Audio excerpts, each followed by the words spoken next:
Yo, what up, what up, what up? Y'all know the deal, man. Like and share, like and share, like and share. So get this thing out everywhere. There's anywhere in the world you be, but show you right here with me, the BABG OG, and I appreciate you for pulling up on me. What's going on, man? Sorry, everybody in the building. StreamYard sucks, bro. These motherfuckers keep going up on the price, but this shit keep, what's the name, man? Because it's not showing me the, see, it's not showing me live comments. So y'all forgive me for whatever reason. It's not me. It's fucking StreamYard. But hey, we'll figure it out. Anyway, man, hey, shout out everybody in the building, bro. Let's get to it. Y'all know what it is. Hey, you agree, disagree, anything you want to talk about, debate about, whatever, we can shift and we can pivot. I'm going to start off with the premise of, okay, it's,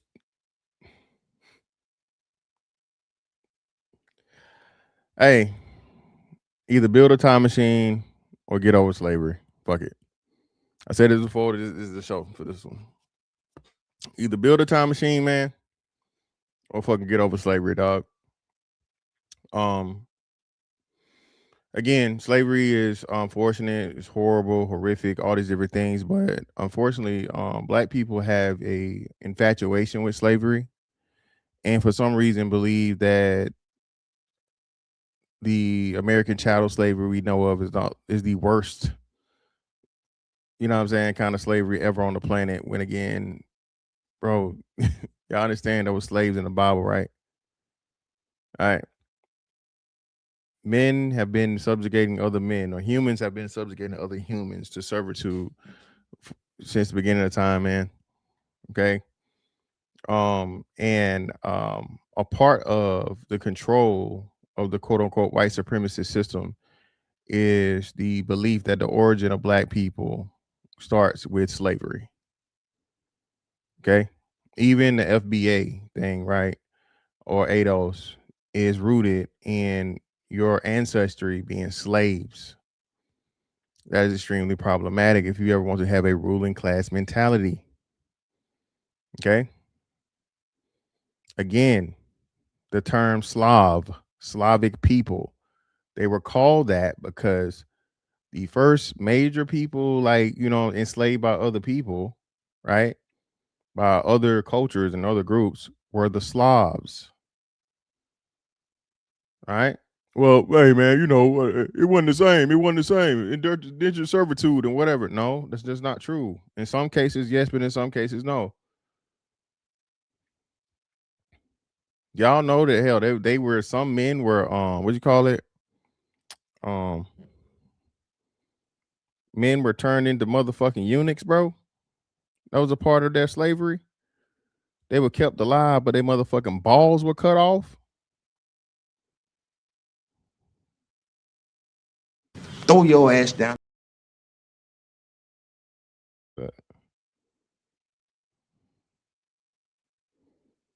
They cut niggas' balls off, man.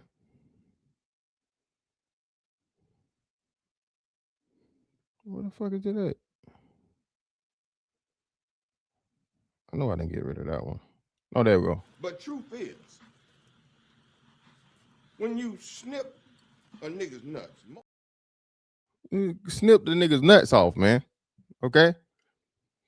And just this infatuation as for the reason as to how and why black people can't move forward, can't move ahead. That's somehow a system that's existed and has not changed over the last 400 years. And you had other groups of people, Asians, Arabs, hell, Africans, whites, that were subjugated to slavery or something similar that were able to figure the system out and take full advantage of it in America, right? The promised land, right? So my problem and issue is there's too much hyper focus on slavery and quote unquote the white man versus looking at the people that are successful and just copying their blueprint. Now, don't take my word for it because oh nigga, you tap dancing and you a coon and okay, yeah, I'm gonna be all that. But now you gotta tell him he a coon, okay? Because he about to give you a lesson. All right. Shout out to Dr. Claude Anderson, man.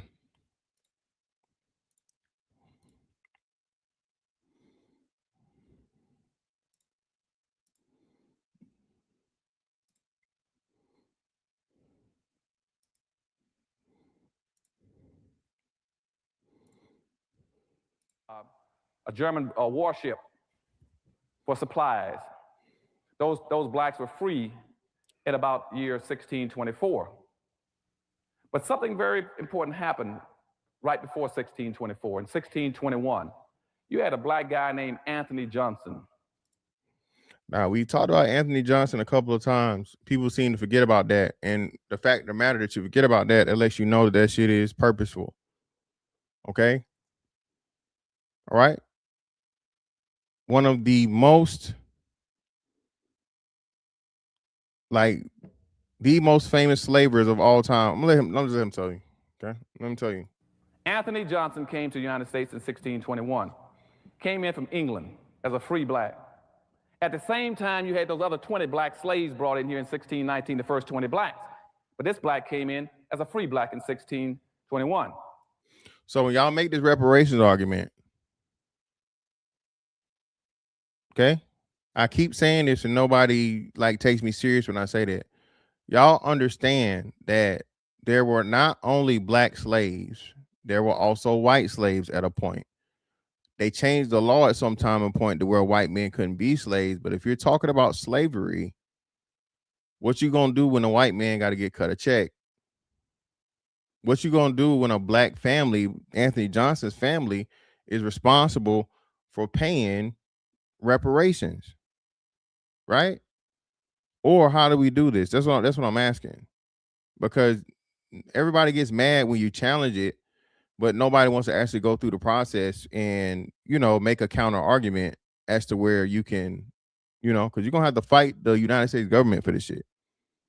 Okay, not saying that it's not due or whatever, so on and so forth. I have no emotion in it. I'm just saying you're gonna have to plead and prove your case against motherfucking United States motherfucking Supreme Court, pretty much. He came in, and then since he was coming in from England, not from Africa, he didn't. What you mean what?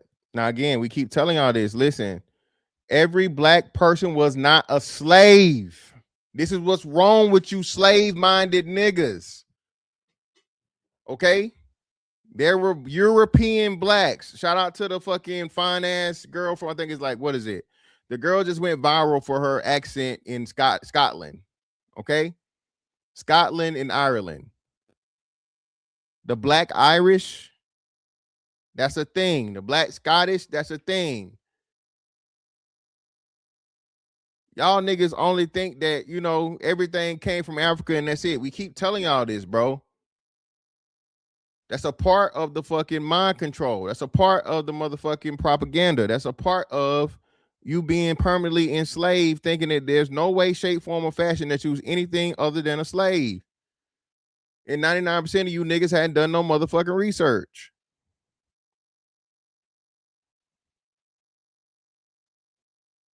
What you mean, what, Sherelle? What? Declared himself a free black, declared that he wanted head rights. And head rights in those days says anybody coming to the country can get 640 acres free right off the bat. And plus you can get another 500 to 600 acres for every slave that you own. He immediately went and had 13 blacks. He brought in then, we got him 13 black slaves. And he's black. So he's telling you, a black man from England, a free black man came here, okay, got him acres of land, and then because he knew the rules of the system, got him black slaves so he could have more land. I'm not saying this. You can call me a coon, but you got to call Dr. Claude Anderson a coon too, okay? Just make sure you call him a coon too now. So within a few years, about 15 years, he was one of the richest blacks in the colonies. But he was enslaving his own people. Whitewash conversation is cool. The link is in the chat, brother. Listen, don't type it, speak it, bro. Cam up and speak up, bro. That's why the link is in the chat. If you disagree with me, come up here and have your say. Don't just be motherfucking typewriter in the motherfucking comment section, bro. But this is where you belong. So again, you talk about whitewash conversation. You are part of the problem. The fact that you niggas can't even accept historical truths. Okay, you're proving my point about this emotional addiction to slavery that niggas have. And until we get over that shit, bro, we're never gonna move forward. Anytime niggas ain't doing some shit right, the white man. Anytime niggas ain't doing some shit right, slavery. Anytime niggas ain't doing some shit right, Jim Crow. Anytime niggas ain't doing some shit right, they drop crack in the neighborhood. Where's the accountability, man? You know they never hit the link, bro. They never hit the link.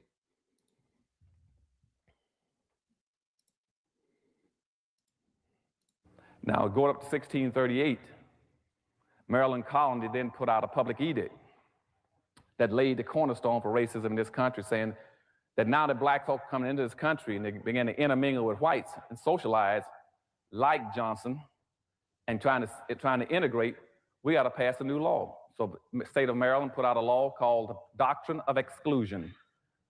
The Doctrine of Exclusion says that no black shall be permitted to enjoy the fruits of white society.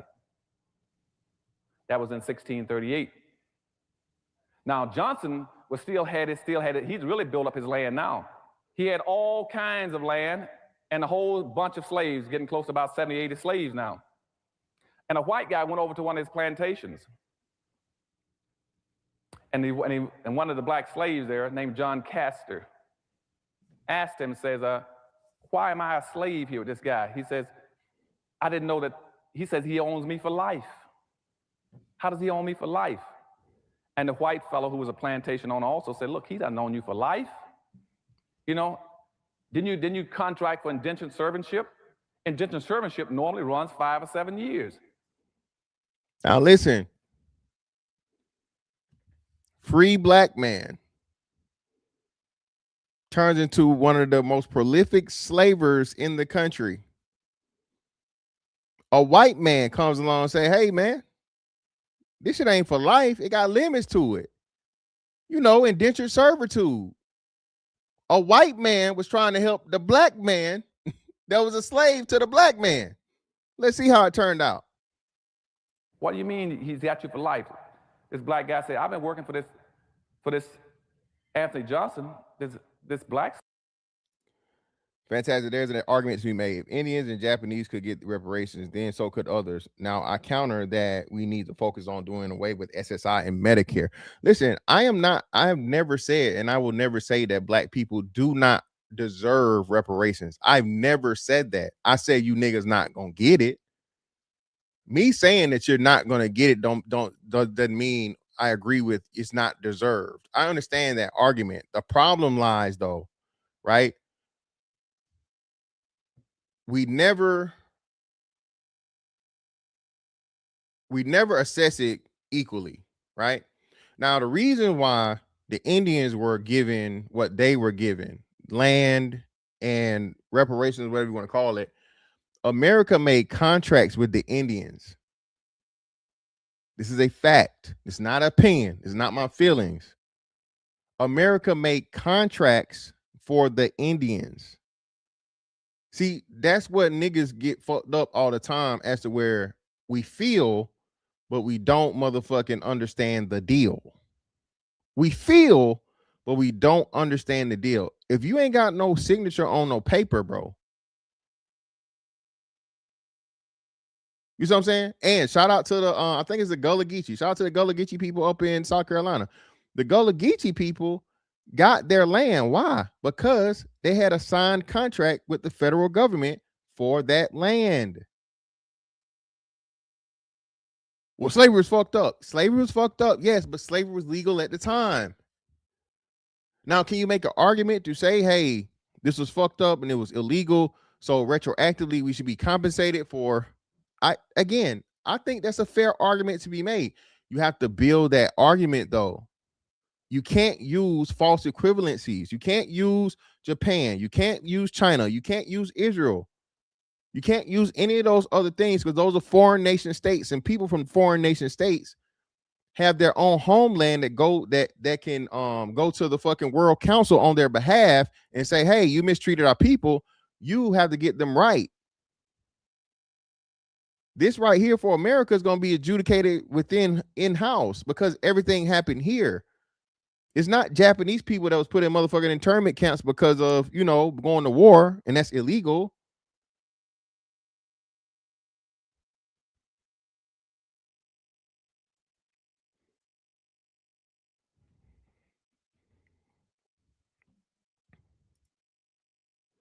Hold on. Whoa. No, stop it. Hell no. No, they ain't. The FBA said that Dane Calloway was a fucking fool. Now the FBAs agree with Dane Calloway? That's another thing too, man. Come on, man. You niggas, come on now, man. Y'all was clowning Dane Calloway, I don't know for how long. And Dane Calloway had some of the best documentation and all the shit and the proof. But hey.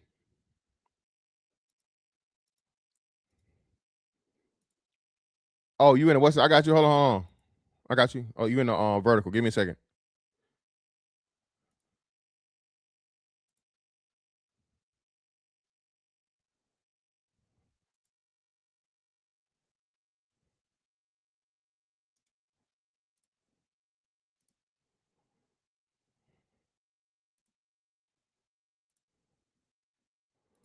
I pinned it in the what's the name chat? It's pinned in the vertical chat too. Yo, this is crazy, bro. But shout out to my man R Payne. Shout out to R Payne. Mr. Payne, how you doing, sir? I greatly appreciate it for the 5, brother.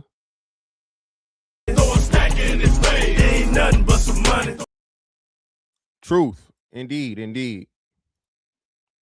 Slave plantation owner for almost 27 years. The guy said, well, just run off and leave. Forget about him. You don't have to keep working for him. So the black slave, John Castor, ran off. But guess what happened? Anthony Johnson then went to court. And he sued the white plantation owner who had encouraged the black to run off. Sued him in court, and the court accepted Anthony Johnson's claim against his black slave, saying that he owned that slave for life. Now, what happened there never had ever happened on the history of the earth. with black folk and in this country, where all of a sudden a person laid claims against an individual for the rest of his entire naked life. Life, bro.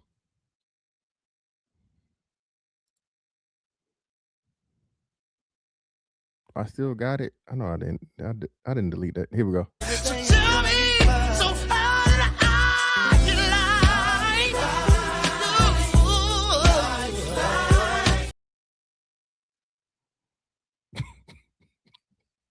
Tell me, how did I get life? Life. A nigga.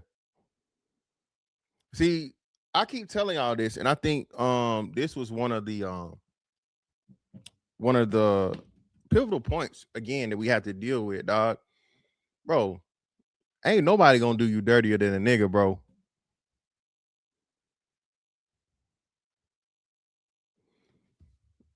Brother, bullshit. If you're not allowing you to come up, brother, you're not doing something right. You gotta all you gotta do is authenticate, bro. Authenticate and hit the what's name. It'll definitely come up.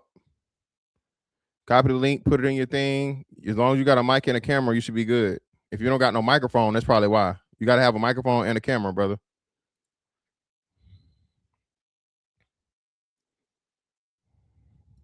Shout out to a man, Hoop Jargon in the building, man. BABG alumni for the 2. Appreciate you, brother. Ain't nothing but some money. Said paying tithes. I greatly appreciate you there, brother. Yes, brother. Yes.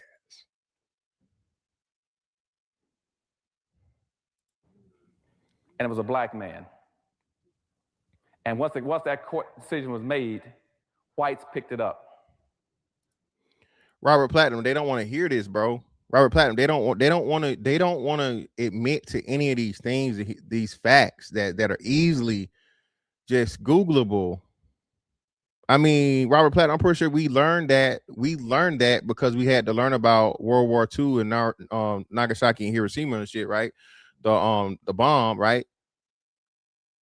When we learned that then, we learned this in elementary school. So that's what irks me so bad when it's people our age that want to acknowledge these things that I know for a fact you were taught. But when you get the blackity black, because I'm black, y'all, pro-black shit and racism, white supremacy, all of those facts get fucking pushed to the back burner because the white man. And say, aha. So by 1665, all the states then started passing enslavement laws. They went back and took the doctrine of exclusion and say, now, the doctrine of exclusion with Maryland says that black folks shall always be excluded and never be permitted to enjoy the fruits of white society. But after listening to the court decision for Anthony Johnson, we got a good thing going now. So they took that same doctrine and expanded it. And now the doctrine says that not only should black folk be excluded, subordinated, non-compensated, non-competitive managed workforce for the personal comfort and wealth building of white society. That became the enslavement codes, both explicitly and implicitly. Shout out to Dr. Clark Anderson, man. And I just had to be some back time in the 90s, right? And this conversation was being had, I think, right? Again, man.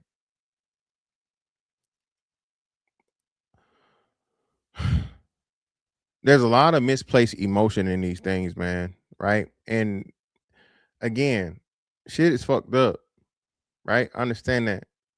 But bro, for a group of people that have lived literally off the back lives and blood of the slaves and the people that fucking suffer some shit you could never even imagine, and acting like we had anything close to that, bro. It's disrespectful, dog. It's disrespectful. It's delusional. And again, it's why we can't move forward. Comparing anything or any level of racism today to fucking slavery or even 60 years ago, bro, you're fucking crazy. Racism will always exist, by the way. And racism is not exclusive to black and white people or the black and white dynamic. Okay. The most racist motherfuckers for niggas, Indians. You want somebody to call you nigga quick? Grrr. Grrr. Sanjeet and Patel, nigga, they don't even care. Sanjeet and Patel hate niggas so bad that they impersonated niggas to get into motherfucking Harvard and MIT and shit. Remember? It was an Indian dude, y'all, that couldn't get in to some Ivy League school. The motherfucker cut all that straight hair off, gave himself a low haircut, and then applied as a black man, wrote a book about it, made fucking hundreds of thousands of dollars, not millions of dollars, for literally defrauding the education system, for pretending to be a nigga. And I promise you, anytime he get mad at niggas,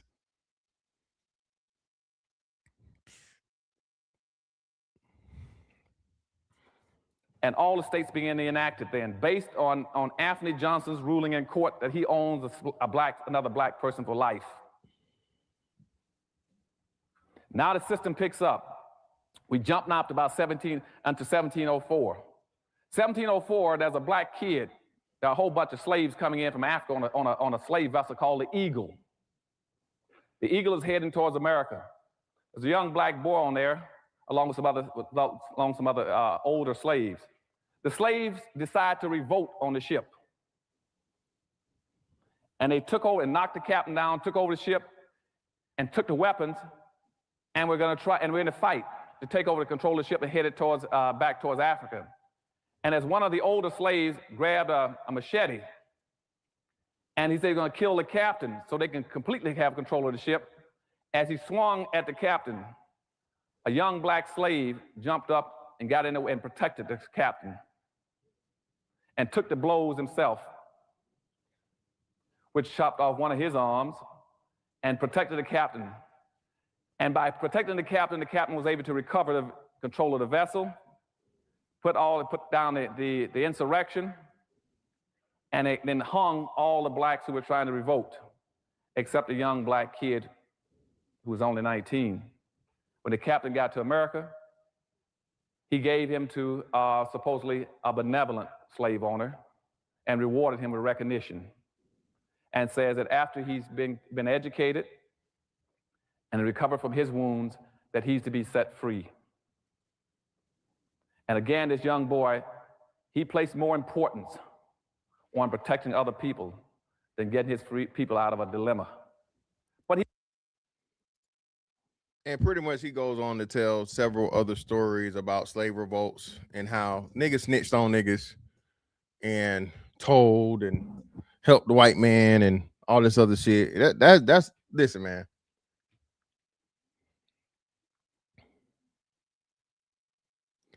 When I tell you, right, being in the whitest establishment on the fucking planet, okay, all right, United States military, the whitest establishment, top to bottom, by far, right? The structure, the fucking participants, all this shit, white male dominated, right?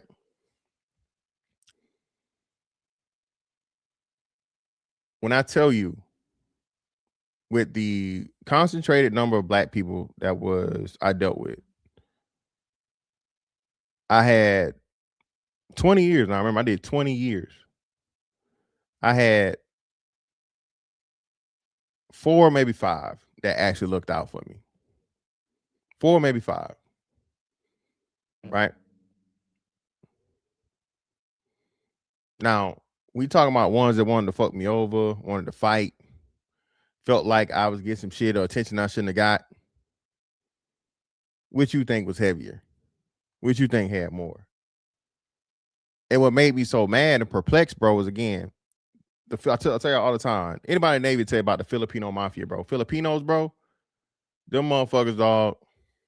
Hey, they stick together like glue, nigga. They look out for each other. They get together. They speak that little Tagalog. You know what I'm saying? Little Filipino holidays shit come around. They bring motherfucking pancit and lumpia to the, you know what I'm saying? They had their own little potluck and shit. You feel me? Pacific Islander month. They, hey man. That's what disappoints me so much about us. And other people have said it so many times. People say they talk to other people of other races and other cultures. And they're like, man, y'all just got it all, man. You know, the biggest, the strongest, the fastest. You know what I'm saying? You cool. Everybody want to be like y'all, right? But y'all can't fucking stand each other. You can't work together. That ain't got nothing to do with the white man. You can't blame the white man for that. You cannot blame the white man for the lack of hegemony between black people. You cannot blame the white man for the hatred that black women seems to have towards black men. That we know is deep rooted and deep seated in their envy of the white woman having access to the white man who they saw as the person with power. And to this day, this is why you niggas still talk about the white man and white supremacy when, again, the white man and white supremacy have been fucking surpassed in its own land by a lot. Y'all thought they was only racist towards niggas? No, they was racist towards the Asians, Japanese, Chinese, Koreans, Vietnamese. They was racist towards the Hispanics, the Latinos. They was racist towards the Arabs. The white man ain't motherfucking exclusively racist to niggas. Niggas so obsessed with the white man, bro. Y'all want him to only be racist towards us. No, he hate us the most. No, nigga. The white man got way bigger fish to fry and shit to worry about in 2026, bro.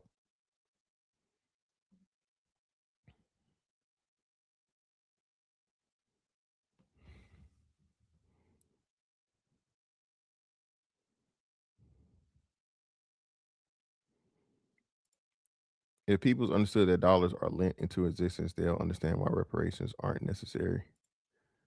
Well, I don't even think it's not necessary. People, that's another thing, bro. We get into the black people in the money system. That's a whole nother thing. Niggas don't even understand that there's no real money. You start telling people shit like this, oh man, you just talking. It's just fucking what's the name? The money's not real, dog. Money stopped being real as soon as you took a backing from behind it. This is why the shit is moving back towards that way, and this is why everybody's having a full-on assault on the fucking dollar, because America's undug a hole they can't get out of. But if you try to have that conversation, motherfuckers say you just, conspiracy theory type shit.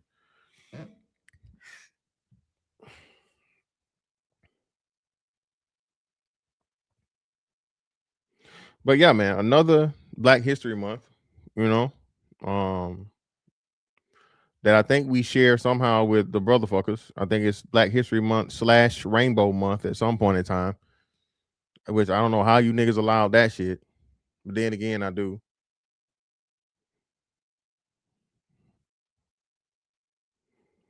Yeah, well, Robert Platinum, this is another thing, nigga. Well, I don't care. Cut the check. Cut the check. If I want to waste the money, I can waste the money. And I'm just like, bruh, you know how fucking niggerant that sounds? Do you know that that's the problem?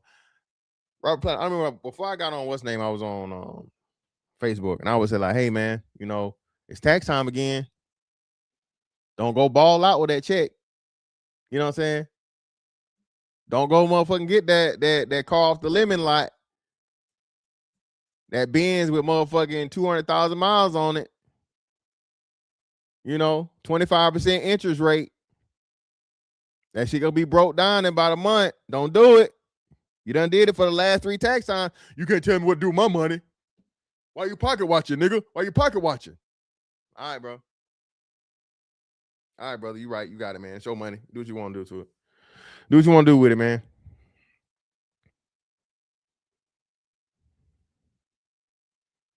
18 fucking years in you in the projects. You already ain't paying no taxes because you barely making any money. You get all this free money back every year, and what you do with it? Blow it.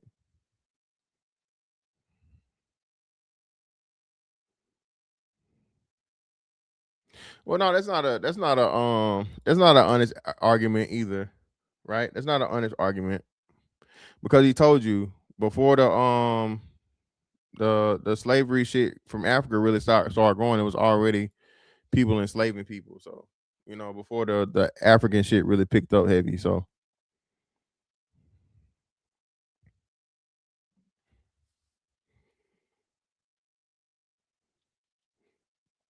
but bro, it's so many things that we need to work on, right? Intra-racially, INTRA racially, right? Before we start worrying about the interracial things, which has not changed over and absolutely by far gotten better, okay, since slavery. If you listen, I know you niggas get mad at the MAGA shit, right? Right? If you want to say America never been great, I got you. I'm not gonna even argue with you. Let's say America never been great. I can tell you this, it's way fucking better now. Even if it ain't never been great, it's definitely way better now. These are I talk about the sheriff of North Carolina. No, ma'am, I did not. What happened with the sheriff of North Carolina? Were you talking about the guy that didn't know the branches of the government? And I didn't talk about that yet. What are you talking about? What's your reference, love? Black Latina 2026. What's your reference?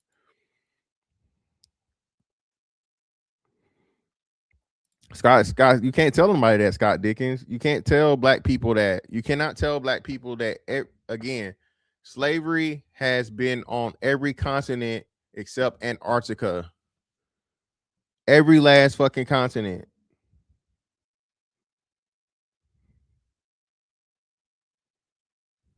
Every continent. When you tell them that, oh, you hate your mama. You a coon. You suck it up for the white man. No, bro. I just know history. I just know history, bro. Before Google, this is stuff that we learned in fucking like K through 12.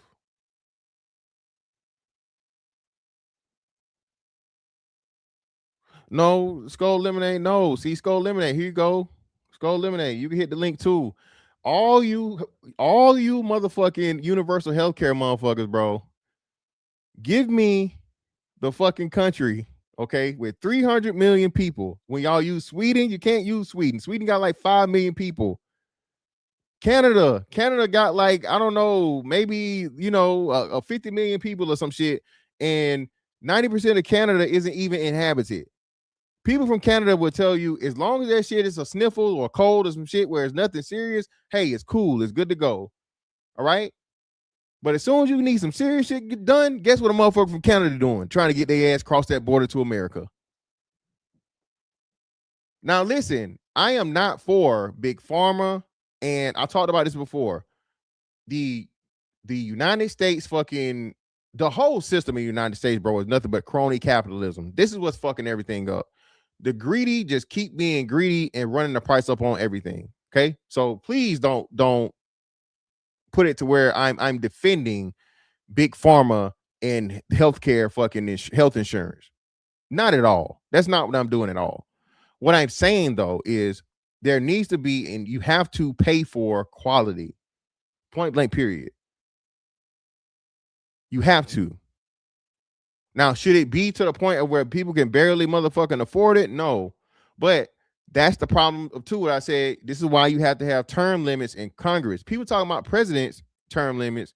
Okay, cool, fine. But if you got presidential term limits, you don't have, but the president just motherfucking signs off on the laws. The motherfuckers that make the laws can be there for 30 years. You don't see that as being problematic?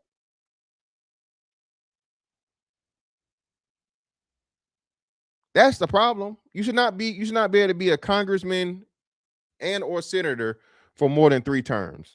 Combination of the 3, however you want to do it. You can't get more than 3 terms as Congress or Senate. That should be how it is. But when we start having these conversations, niggas start looking funny because they don't even know, niggas don't even know that. Shout out to Black Latina 2026. The people don't even know the branches of government, bro. People be complaining about politics and don't understand politics whatsoever. Black people, that's one of our biggest issues and problems is having no understanding and being completely and totally economically and politically illiterate, bro.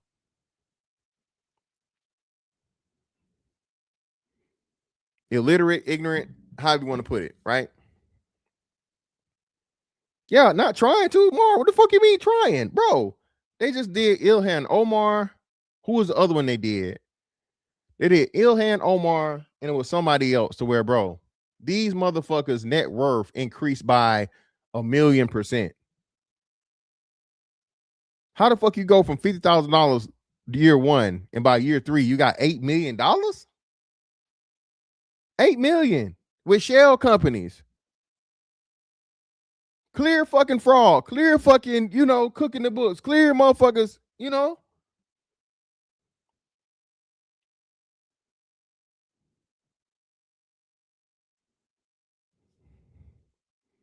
Yeah, that's what everybody's talking about, man. And it's and I give a point of him not understanding, but not knowing the 3 branches of government, bro. Come on.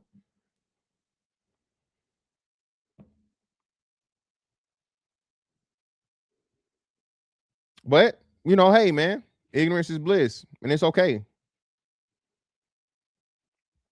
In this day and age, bro, again, it's hard to be dumb. It's hard to be dumb when you got. It's hard to be dumb when you got the answers to everything in your hand. It just really is. My damn screen got all kinds of fingerprints on it. I like this nigga hand dirty. This clean my screen up. You got this motherfucker right here in your hand, bro. You can literally ask any question. You ain't got to type it. You can speak into the phone and it'll tell you the answer. You can learn something new every day if you wanted to. But motherfuckers just want to be entertained. He said, what? Hold on. Y'all are tripping because I saw the damn thing. Let me hold on. See.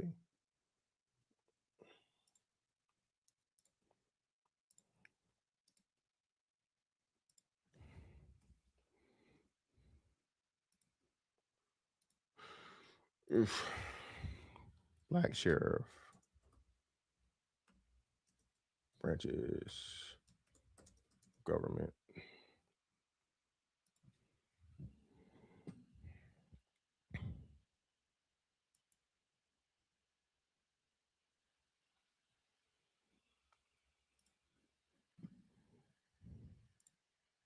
Now, in his defense, he's an old fella, man. He's an old fella. I don't know if they taught them that back in the, Hold on, let me see if I can get her on. What's her name? Jesus Christ.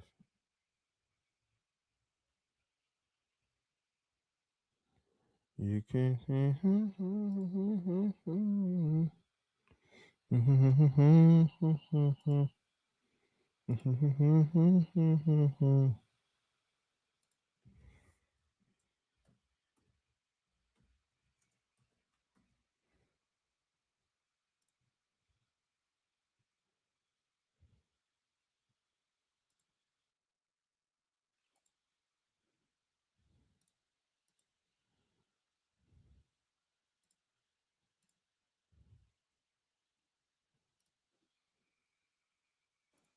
Very plainly ask you to answer my question and not go on a long tirade, because I'm gonna do my best not to be disrespectful. I don't want my time wasted either. So first, if I were to classify your position as the highest law enforcement officer in the county, would that be a fair description? That's correct. And as such, you made reference earlier that you're a constitutional office. My colleague made reference that there are constitutional divisions amongst responsibilities between us and you. What branch of government do you operate under? Mecklenburg County. What branch of government do you operate under, Sheriff?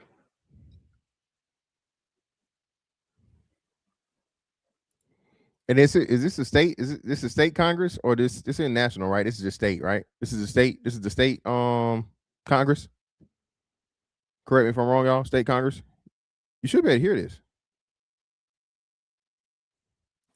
Constitution of the United States. Correct. That is what establishes the branches of government. I'm asking which branch you fall under. Mecklenburg County. I'm a duly sworn Mecklenburg County Sheriff. We answer to the people of Mecklenburg County. This was not where I was anticipating getting stuck. Are you aware of how many branches of government there are? No. Now, again, man, I'm gonna give OG a little grace. He an older guy, okay? He's an older guy, right? I don't know if they taught that in reading, writing, and arithmetic. You can hear it, right? Y'all can hear it, right? Y'all can hear it, correct?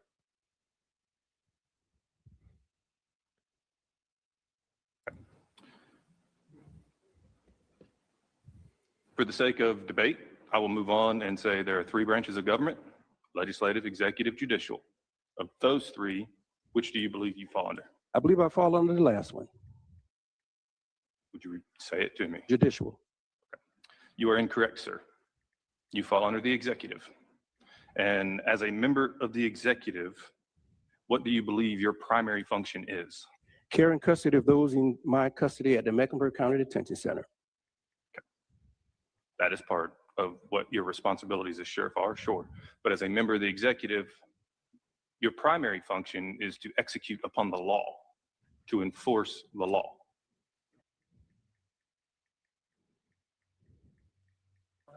I will very plainly ask you to answer my questions quickly, concisely, and not go on a long tirade, because I'm gonna do my best not to be disrespectful. I don't want my time wasted either. So first, if I were to classify your position. Yeah, man, I gotta cut on some slack, man. I gotta cut OG some slack, man.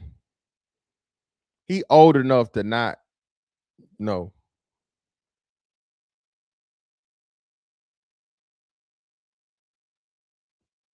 What's the lynching part though? He said something about he was getting lynched. That's a little extreme. But no, man, listen, it just goes to show you though, right? A lot of people will walk around the fucking world, bro, without a clue, dog. It's real shit.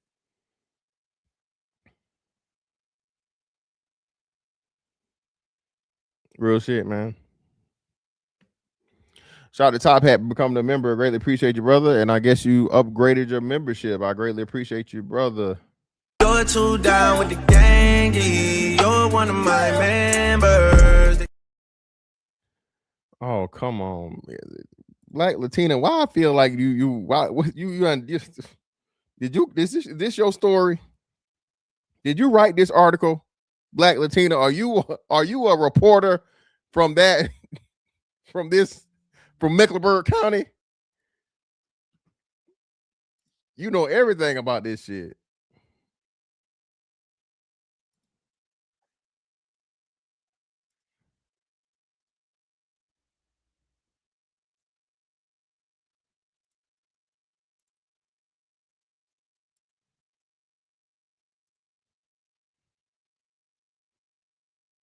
You know what though? To his credit though, I don't think chat participation. What percentage of the population do you think knows all three branches? What percentage of the adult population do you think knows the three branches of government off head, just randomly?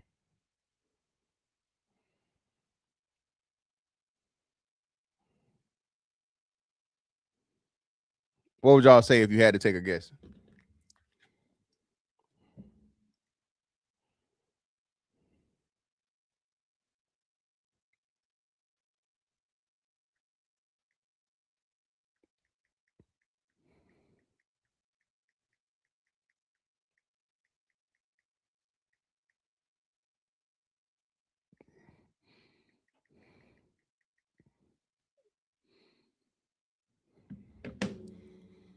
What we got?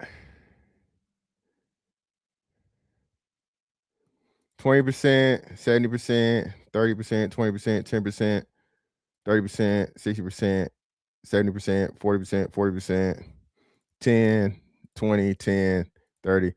I'll say 30. Definitely not over 30.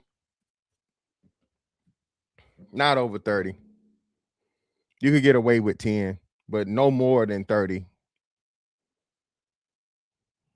You walk up to 10 random people and ask them, 10 random adults, you ask them 3 branches of government, 3 might be able to answer. There's no way.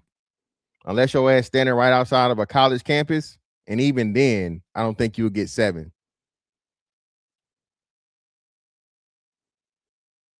But it just goes to show you, man, everybody voting and shit. Most of the people voting don't even know what the fuck they voting for. They don't know the history of the Republican Party or the Democrat Party.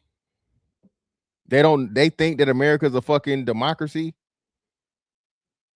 They don't even know what a fucking democratic republic is.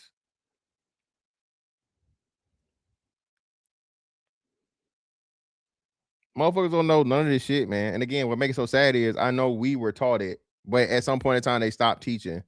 So I would give the benefit of the doubt. And this is what I say too. They're purposely dumbing down society. They're purposely making fucking what's the name dumber. You feel me? They purposely making society dumber. So they stopped, you feel me? They stopped teaching these things. So that's why I say, what's up? Black Latino who? Eric who?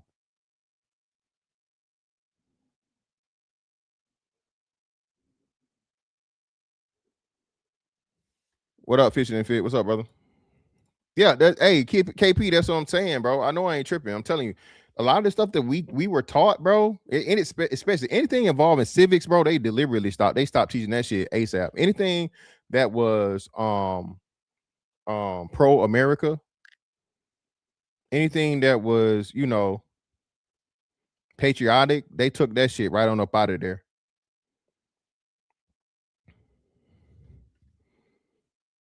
What up with you, brother?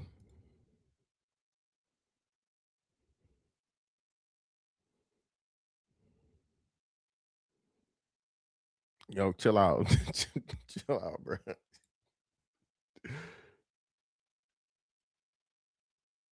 Yeah, all places don't got aldermans though. Aldermans aren't everywhere. Some places got aldermen, some got city councilmen. But yeah, most people don't know the city councilmen, all of the city councilmen. Shit, I don't know all my city councilmen. I ain't going in front.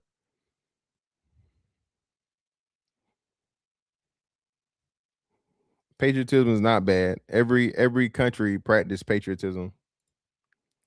The reason why, and I'm glad you said this. I don't know. Were you being serious or you just trolling? I don't know. Are you being sarcastic or did you really mean this? Before I approach it. I just want to know what context you, because you might just be saying it be funny. I don't know. That way I can explain the importance of patriotism either way, but I just want to know what it was.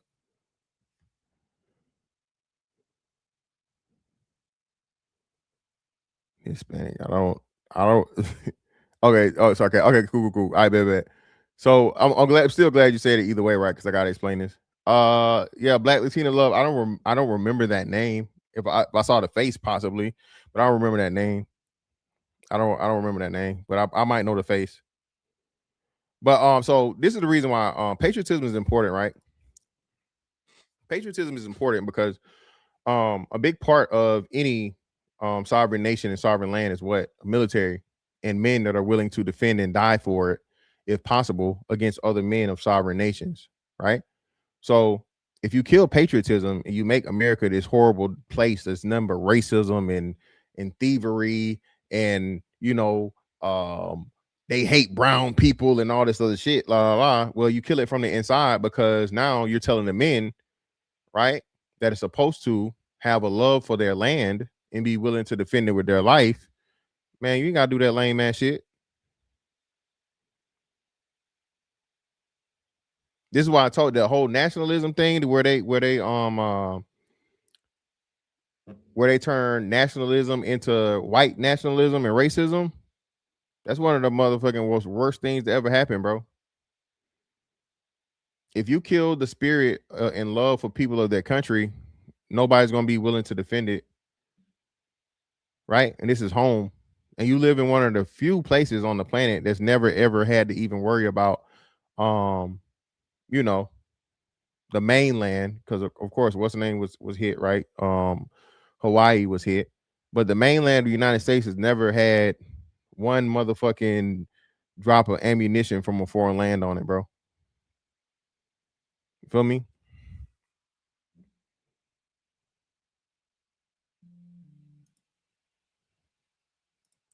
Shout out to King Day 48. Appreciate you, brother, for the 10. Ain't nothing but some money.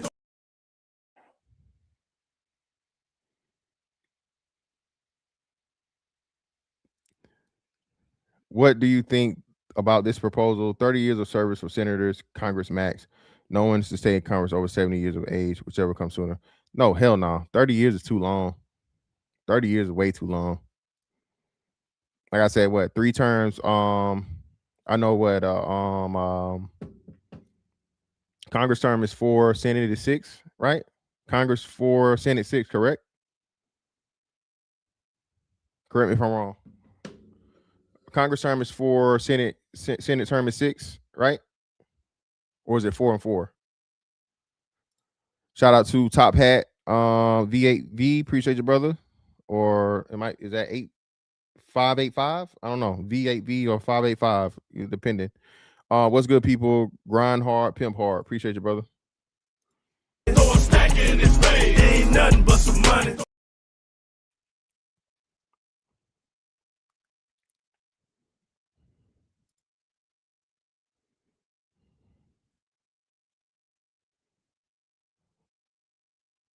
Senate 6, Congress 2. Congress only 2? I thought it was 4, and then you got a midterm. Because I thought it was 4, but you have the opportunity to be voted out in 2 years. Or maybe I'm wrong.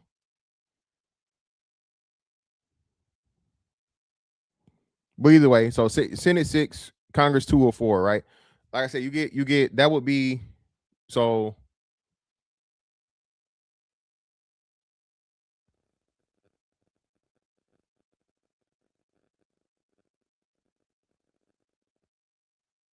We'll just say 12 years. So 2 Senate terms or a combination of 2 Senate terms or a combination of Senate terms and Congress terms, one of the 2. So you shouldn't get no more than that, bro. You shouldn't get no more than that.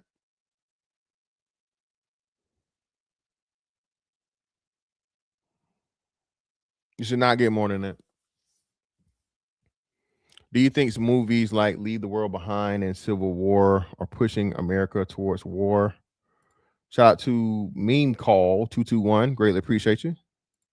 Ain't nothing but some money. Leave the World Behind. Who's in Leave the World Behind? Did I watch that? I think I watched that. Let me see. Hold on.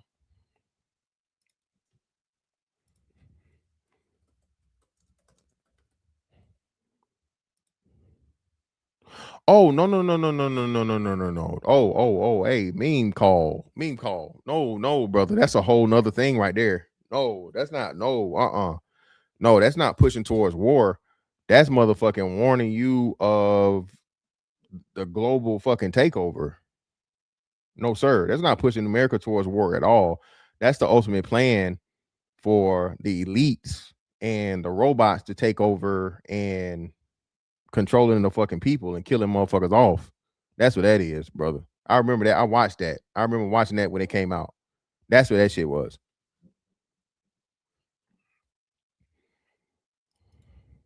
Shout out to Calvin Diggers. Hey, I greatly appreciate everybody for the support, man. Really, really appreciate y'all. Appreciate you, brother, for the 5. Ain't nothing but some money.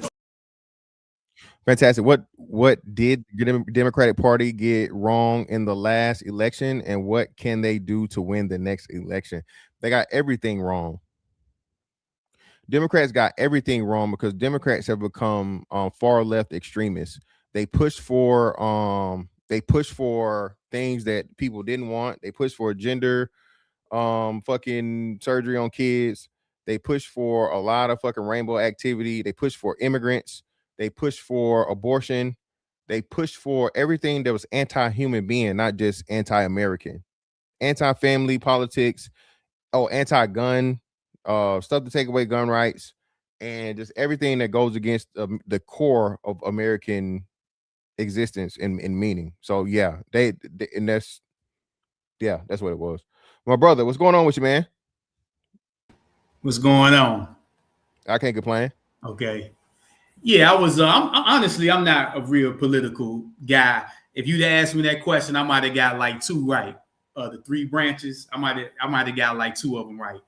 I mean, I'm aware it's three branches, but I could never, I couldn't say right offhand. I could be like, okay, I know it's judicial, I know it's executive, but what's the third one?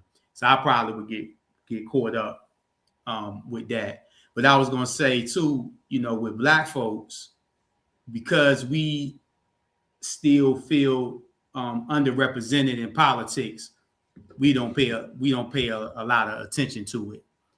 I live in DC, which is a pretty black city. I mentioned that when we talked about Marion Barry and all that. So people are kind of somewhat in tune here, because like I was at the car show in DC last week, I believe, and I seen the mayor there.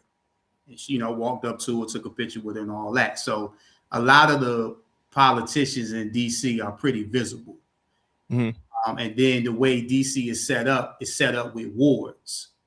So you got, Ward 1, 2, 3, a certain area set up like that. So you have a councilman or councilwoman for every ward. And they're also pretty accessible. So with DC, you're in some kind of way you're kind of forced to know what's going on politically, especially on the local level. Okay, cool. Yeah. Hey, KB, cam up for me if you can, bro. If not, I understand, doc. But yeah, man, like I said, especially in DC. DC is the nation's capital. Yeah, so of course, you feel me? So y'all are literally surrounded by politics and whatever every day. Absolutely. But it's just the fact of the matter that people don't understand, bro, the importance of the shit, right? And the importance of the fucking what's up, KP? The importance of politics, bro, and just how powerful it is if you use it correctly. If you take advantage and use it, and we know it because it's smaller groups of people, smaller than us, that are able to use it to their advantage. Bro, you can't do shit out in Washington State or Oregon. Asians got that shit sold up. They hadn't even been doing they voted out affirmative action for over, I think, at least 10, if not 20 some years. So that's what I'm saying. That's the power of it, if and when you have it, especially these top to bottom black cities, Baltimore, Chicago, black DC, stuff like that. But Philly, but the shit's in shambles because niggas always taking money under the table and just not doing things the right way above board. So that's what makes everything messed up. It's on you, KP. You can go ahead, bro. What's up, brothers? What's up? I just put that in the back chat. It's a small book for you guys to check out, man, later. Look, Okay. man, at the end of the day, the representation thing is a waste of time. You got a lot of representation. It's a waste of time. They do the bidding of the people that pay them. Black folks don't pay them. It's a waste of time. That book will explain a lot. Black people believe in socialism and communism. They gave up capitalism. They gave up capitalism. They don't want to be capitalists. They don't want to sell any goods. They want to buy everything. And then they want everybody to have everything at the same value, which doesn't work in a capitalistic system. The more you read, the more you learn. There's a reason that the voice of Malcolm X was muted versus the voice of King. And that's why King said what he said before they got him up out of here. He figured out that they played him. And black people still don't believe that they played him. And they running in the same race with Jesse and Al leading the way in wheelchairs. 30, 40, 50 years later. Listen to this. Think about how stupid this is. Jesse and Al have built no business. There's no sustainable business that they built in 60 years. King been dead since 68, bro. With millions of dollars donated and collected. Donated, brother. Millions think about of dollars. that, brother. Just stop and think about that. There's no sustainable business that they built. It makes no sense, man, for us to even be talking about that. Using them for political puppets, like you said, whenever you want to galvanize black people to do some shit. No, and that's and I'm telling you, man, get the book. It's an 80-page book. Brother named is Manning Johnson. He was a communist. He gave it up in the 50s and 60s. And once he gave it up, he was called something else because he gave it up. Because the programming leads you nowhere. Yeah, bro. And the programming leads you nowhere fast. Remember, they said the guy when they did the documentary concerning it. Shout out to the brother. What's his name? What's the brother name with the glasses? He does this. He does all the history on this. Somebody put his name in the chat. It'll come to me if y'all don't beat me to it. They had that book you mentioned in audio. Audible. It's only 2 hours and 18 minutes. So. Yeah, 80 pages. So damn, Chad Jackson. That's what it is. Chad Jackson. Yeah, that's his name. Chad Jackson. Yeah, Chad Jackson. Bro, they had a documentary from way back to tell you that the whole civil rights movement was a communist fucking thing. People don't know that Martin Luther King went to the Prussian fucking school of fucking, you know what I mean, which is a communist. That's why he went to school early. He went to school early. It's certain stuff that you can't. It's like talking about King is like your grandmother telling you better not say nothing about the past, even though you know he did something wrong. Oh yeah. So what I'm saying is this, man. Look, the thing is this, man. You cannot continue to run a race and run around here fighting for everybody else but yourself. Now that's what they got brothers doing.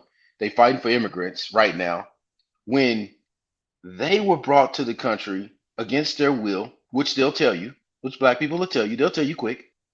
But then you're gonna fight for somebody else to get here for free, and then they still ain't cut your check that you claim that you're supposed to get. And most importantly, take your spot politically. Take your spot. Wait. And then look, take your spot. Watch this. And populate with their numbers while you depopulate by getting rid of yours. Hey, bro, I ain't never seen nobody the most backwards in my life. These people that's out here marching with these people, they lost the best part of their mind. Because I thought they kept telling us police was brutal in the streets. So you're going to run directly to some people that's ICE agents that you claim is dangerous? Like, bro, like they got a psy-up on people, bro. Brothers is gone. You running down this train, you a fool. For shit that ain't got nothing to do with your black ass. No. But everybody tell you to kiss their butt all the time. But then you're going to run out here and fight for them. It's crazy, man. I never seen nothing like it. Well, I'm glad you said that. Hold on. Let me pull this up. And then the same white liberals, right? The same white liberals that will fucking, that will tell you and, they for black people and, all this other shit, right? As soon as you disagree with them and you do something they don't want, what they say, what they call you? Call you a nigga. Hard R. Not just a nigga. They call you the whole thing. Let's see where we at. It's amazing, man. It's amazing. I was watching a video where they had Jamal Bryant standing next to Jesse Jackson while Jesse's in the seat. And they asked him a question about illegals taking black people's jobs. Jamal tried to pass that mic so fast, bro. He passed another brother the mic, and the other brother said nothing when they asked him the question. I'm looking at this dude like, so and these people don't see this? Like, oh my God, it's ridiculous. So what did they take our jobs or were they giving our jobs? Well, this will be what it would be. Think about this, brother. The more competition you have, the less job opportunities you have, right? And it's been documented that these companies were hiring them illegally and paying them under the table to save money. There was a whole what's the name plant down here in Georgia in Savannah. I think it was either Hyundai or something. It was a car plant. If you have a meat packing plant, a chicken plant or something like that, that's where they working, bro. Tyson was another one. Shout out to KP. Tyson happened, I want to say back in 2020 or 2021. They did a bust up there for that, the same thing. So what these companies do is, bro, they hire these fucking these people illegally, man, and they pay them under the table. They can pay them under the wages, and it helps them double dip and save money because now you're making these cash payments to these people. And you know what I'm saying? That's money that you saving on the what's name, and money you don't got you don't got to claim on the payroll. You feel me? So you saving money every way, shape, form, or fashion. Let me play this real quick, and then we go get this. Yeah, I mean that's my position. I don't look at it as, they took our jobs, they was given our jobs. Because see, if we look at it as if they took our jobs, now we in a battle with Hispanics or whatever, when really white folks gave them our job. Nah, bro. Nah, they're not supposed to be here. So who let them over here? That's what I'm saying. Who allowed them to come over here?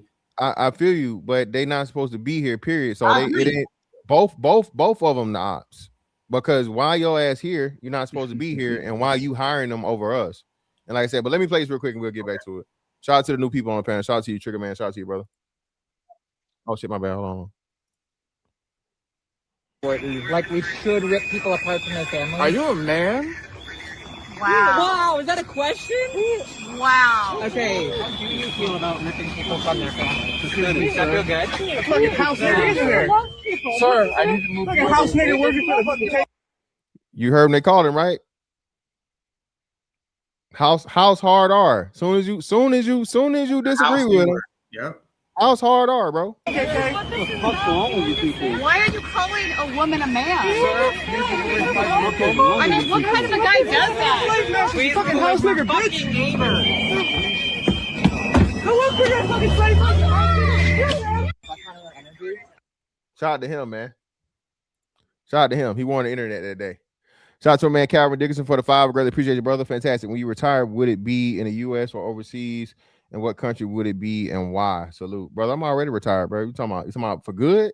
For good? If you talking about the Umar Johnson brother, let's see where we at. For good! Once I'm fully retired for good, bro, yeah, it's probably gonna be out the country. I ain't gonna lie to you. I don't know where yet though. Probably somewhere in South America. Shout out to Mean Call 221 again. Appreciate you for another 2. We need more mental institutions to send them to. Hey man, they're not gonna be able to build enough of those. Ain't nothing but some money. Brother Trigger Man, what's up, brother? What you got for us? What's goody, bro? The comment on them taking our jobs. It ain't just them. This is a historical thing with Black people. It's a book called Back of the Hiring Line that details how immigration has fucked over Black people since we got here. Before even we were released from slavery, you had free Blacks up in those northeastern city centers, and they were bringing hordes of white European immigrants. They were the Mexicans, they were the Hispanics coming in and taking our jobs. And you could say they were given the jobs, but then they would consolidate the power. They would get in there and only hire their own, and then they would riot if you put Negroes in there. They would literally have race riots if you then try to hire Negroes, or if they strike, then they form unions and struck, and the Black people start coming in and filling them jobs as scabs, they would literally throw race riots. So immigration has always been a weapon and a tool used, especially against the Black man in this country. And they give our jobs, but those immigrant groups consolidate and then take your jobs also. So it's a twofold factor on that. Yeah, that's a great point. Yeah. No, and I agree with that. I agree with what you're saying. I don't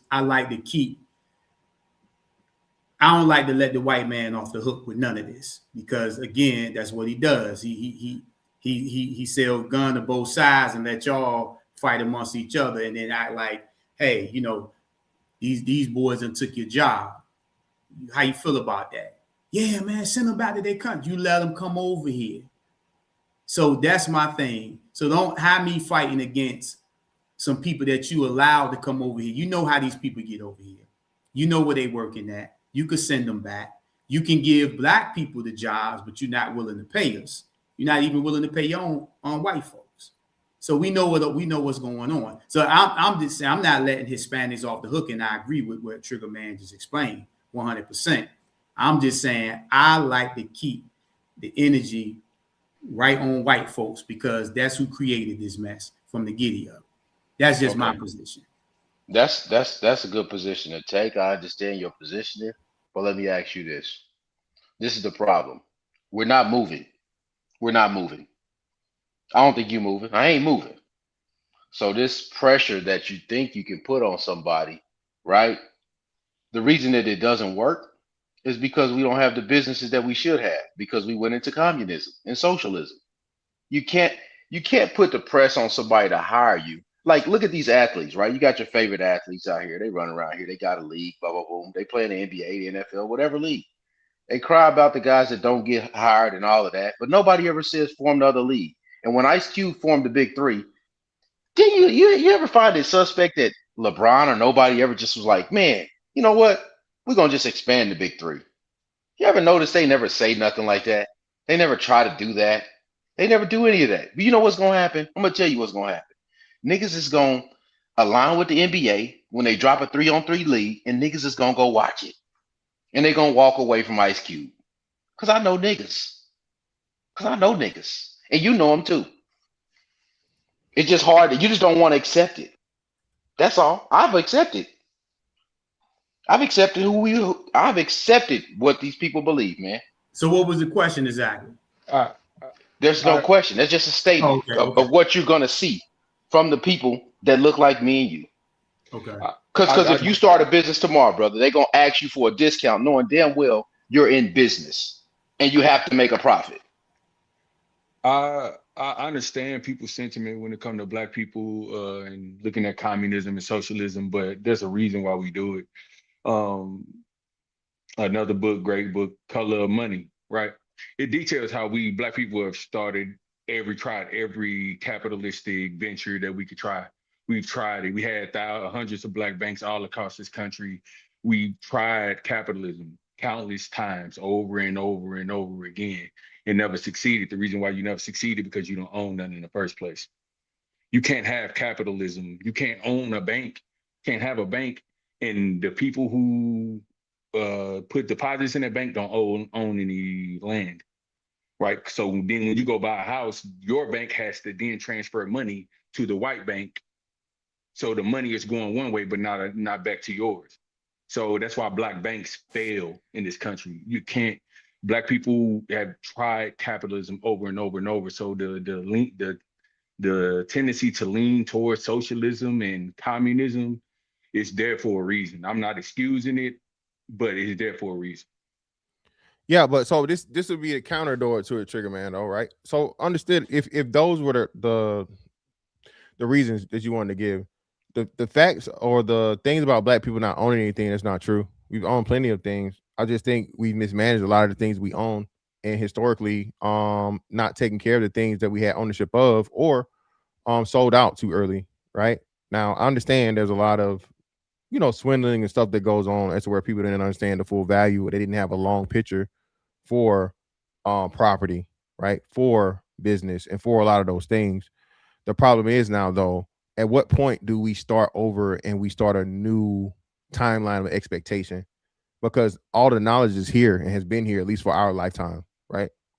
So I understand if you want to say Jim Crow and whatnot, what have you, and I'm not saying we're going to be on the level, but my problem is we haven't changed the behavior economically. And, we got 1.5 trillion. It's probably even more than that now in spending power. And, niggas is always jewelry and, flashy shit and whatever and whatnot, what have you, when it comes to showing it. But the true wealth building, why are we not? You see what I'm saying? That's the problem I have with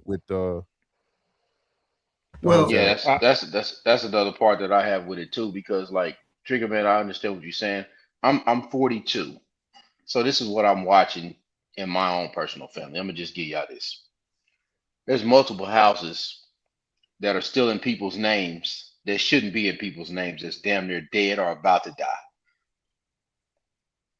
So when you tell people this in your family that's even older than you, and they reject the wisdom that you come with because you know other people that have done this and transferred deed and trust and all these types of things, when they ignore that type of stuff, there can be no generational wealth because you don't own anything. You're basically going to give it away in probate. That's exactly what's going to happen, because people refuse to listen, and then they're going to wait until something happens to somebody because they don't want to deal with the reality that people are going to leave this earth. I don't know, man. It's a fascinating thing for me to watch because I've been watching this happen. Now, on my father's side of the family, my uncles and all of them, man, they transferred houses, moved them over year after year, decade after decade. But my mother's side of the family, not so much. So everybody's sitting around waiting for everything to go wrong. And then what you're gonna see is people can cry about generational wealth that they didn't get because nobody owns nothing. Because in my age group and down, the same can't be said about them. They don't own property like their parents own property or their grandparents own property. They don't. They just rent. I mean, tell me, is this something that y'all see in y'all families, or am I the only one seeing this as an anomaly? No, same thing. No, same thing. And like I said, that's the problem, right? Again, a major problem. Just look at your own, like I said, family tree. And I think we were probably the first generation to start changing, to actually start doing the home ownership thing, right? The problem is, like you said, when Big Mama and Pawpaw and them had the damn house, shit, the family let the motherfucking shit get lost in property taxes. Property taxes a couple $1,000s a year. You know what I'm saying? Or you don't take it up, and now it's blight, and then the city take control of it because it's not being properly cared for, and now the city takes command of it. Now Pedro and Jose come into the same motherfucking town.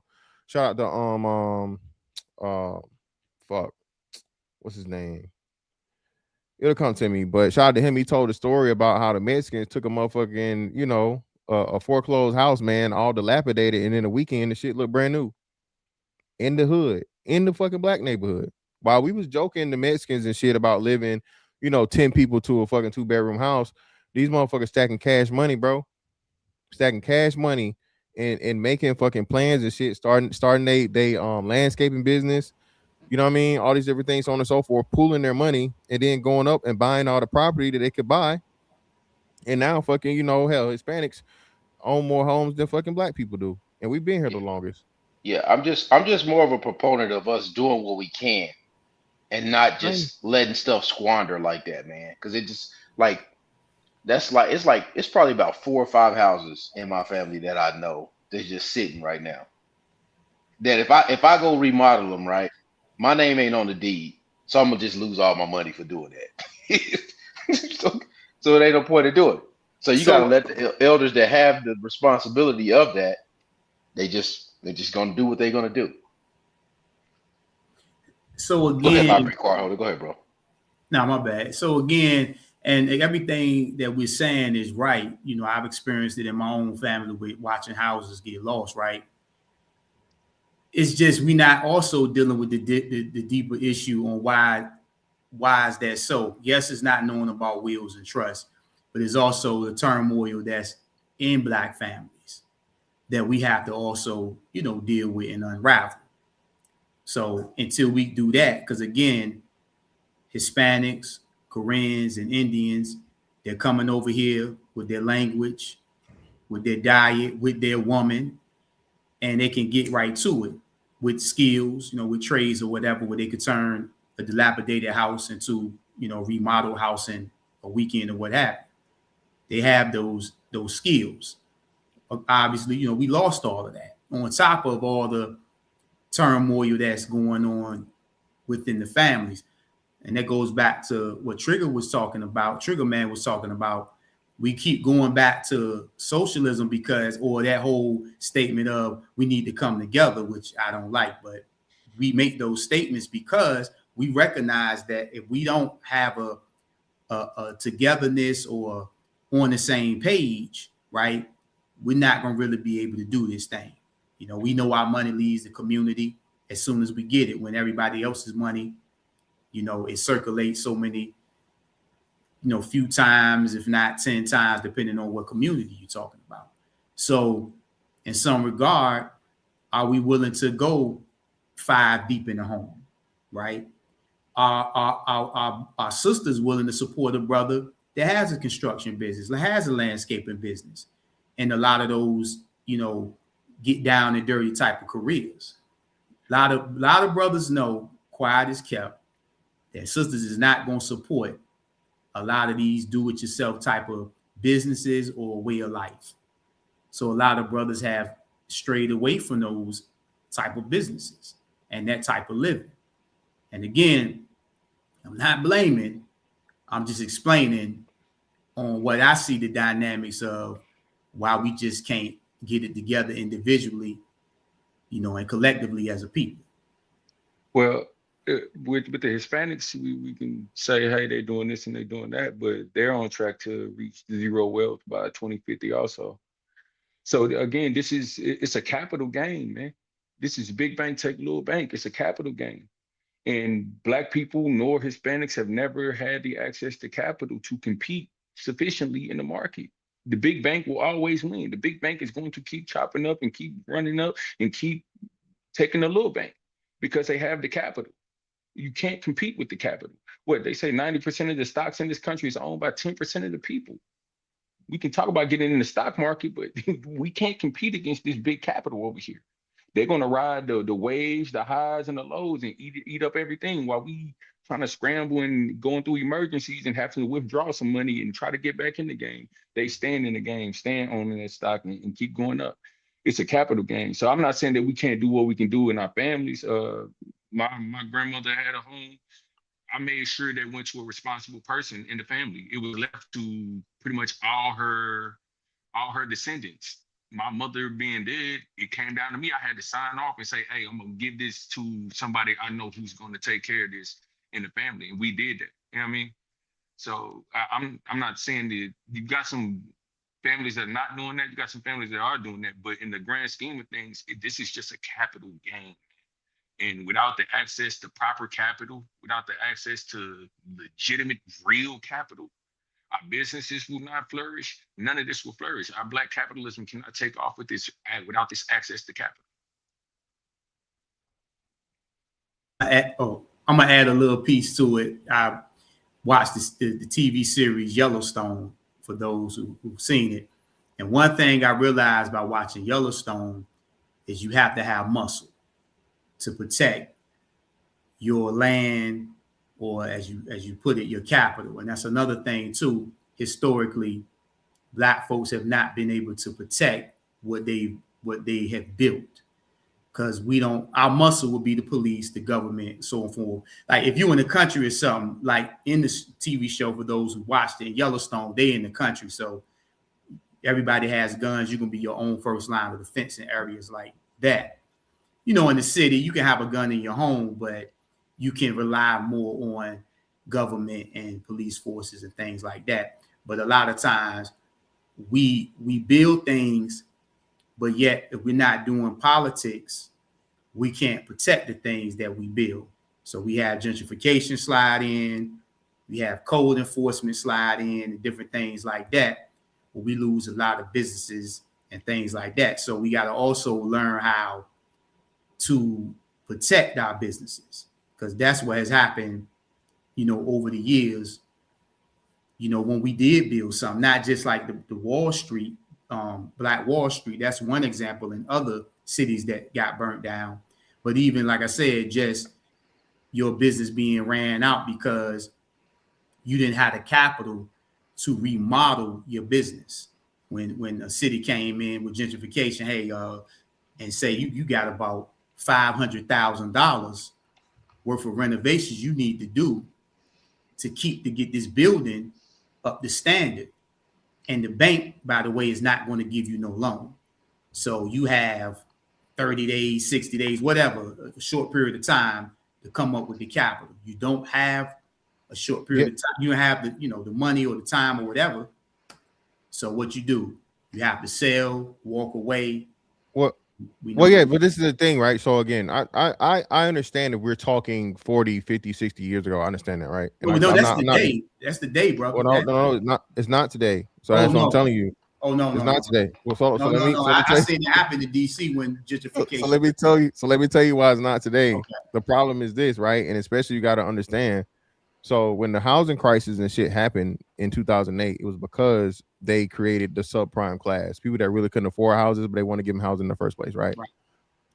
With that being said, that gave you even less reason to get your credit up to where your credit is supposed to be, and understand how the capital thing works, and debt to income ratio and all these different things. So now you're given a false pretenses, and you saw people get houses that should have never had houses in the first place. Well, they had to do a hard correction for that, because of the fucking subprime lending, and they still even start leaning into it more now with I'll say like over the last 5 years, and it's going to happen again. But this is what we're saying: if you can't afford a house, don't buy a house. That's the worst thing you can ever do, because now you paying the bank rent. They're gonna get the house back and then sell it for pennies on the dollar. So my thing is, people feel like they deserve something, but you're not prepared for it and you can't afford it. And that's what I'm saying. One of our biggest issues and problems is understanding economics. We got 2 billionaires, brother, worth $20 billion. Now I know they're outliers, of course, right? But they're not entertainers. They're not in sports. These are businessmen. So the business acumen is clearly there, right? The know-how is clearly there. Just them alone, could you go use their format to see the companies that they built. David Stewart and Robert F. Smith, right? Both of those brothers together are plus $20 billion. Okay, but those aren't household names. Everybody knows Jay-Z, everybody knows Kanye, everybody knows LeBron. And this again points to my point of the ignorance, right? Be it willful or just that, of the possibilities out here when you have examples of it. It's just the fact of the matter that we're too focused on the white man and all these different things, when there are plenty of black homeowners out here. There are plenty of black business people with businesses here, right? Legit. The problem again, though, is once you start saying that, the first pushback you get is, oh man, they're gonna just burn it down like Black Wall Street or whatever. That's not a shot, a jab. You know what I'm saying? I'm not talking about you brothers up here, but that's what I'm saying. When, bro, that's what shit, 70, 80 years old at this point. How many businesses have been created and kept going and running since then? Black businesses. You feel me? So I think if we start looking at the possibilities, understanding the systems, and dominating where we can dominate. I mean, again, bro, there shouldn't be an Arab or Indian gas station in the hood, in a black neighborhood, but that's where they are, right? There shouldn't be a fucking Asian hair store in the hood for black women to make billions of fucking dollars, and you make pennies on a dollar in comparison, and install it in the hair, right, and wear it in your head. You feel me? But the discipline that it's going to take for us to change and start doing what we're supposed to do financially, economically, is hard. And niggas don't want to do hard. It's much easier to say, oh, well, this isn't this in the past and all. Okay, I got you. All of that's correct. So what are we going to do to fix it now?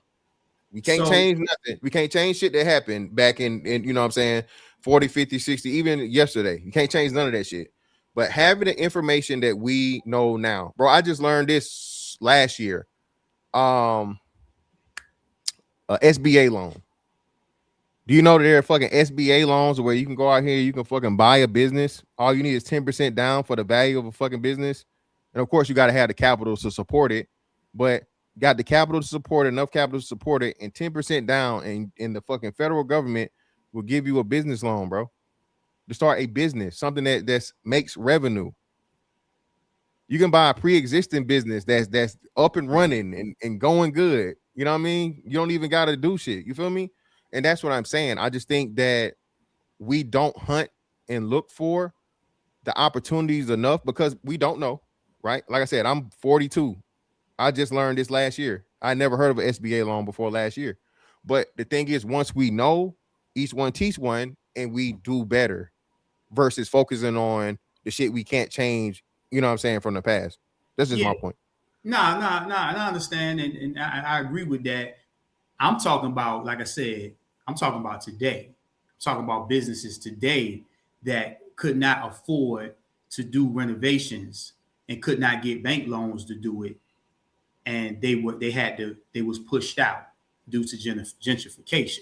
That's what I'm talking about. I just use the example of Black Wall Street because they're using the same strategies just in a different way. You know, they can't blow your business up anymore, so they just use other ways to move you out. And yes, we are in the information age. I mean, like you said with your phone, but that's just information. It's actually putting the information, actually putting it to work. Because there's one thing to obtain information, but like you said, we need capital, and we need to know how to actually run and structure businesses, right? And a lot of us still don't know. All we'll say is get you an LLC. register this, right? Then get you a credit card. You kind of hear a lot of basic information online, and it's not up to Mr. Fantastic or anybody else.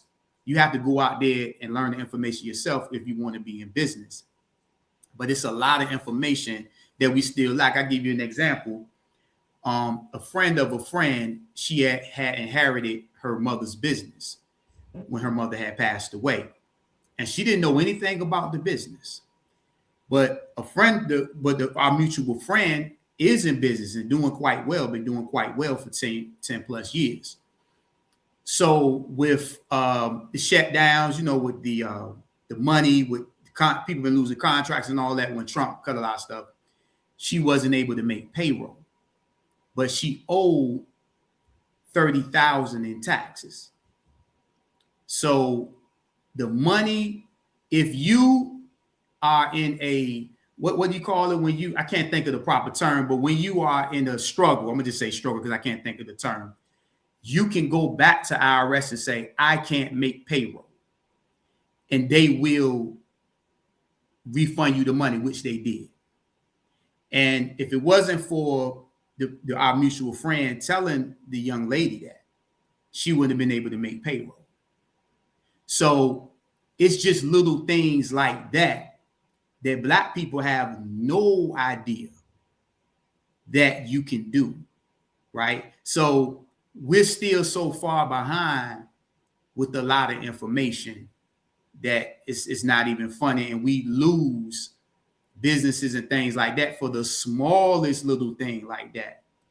So in this information age, I wonder why we don't know a lot of things. So that's where I get into the gatekeeper, but that's a whole nother story. Because a lot of people say, hey, buy my course, hey, hit me up. And I'm like, what are you actually teaching? Yep, hardship. Thank you, ma'am. That's exactly what the word is, hardship. Yep. You can contact IRS and tell them you having a hardship, you can't make payroll, and boom, we talking IRS. I'm like, damn, IRS gave you back 30 grand, gave her back 30 grand. She was able to make payroll. So that's just little stuff that Black folks just don't. I mean, I definitely didn't know because I'm not in business. I just have friends in business, and she just so happened to share that with me. So it's just little things like that white folks been doing for years. We've been watching white folks file bankruptcy for years and turn right around and go back to the bank and get money. We've been watching these people play games like that for years.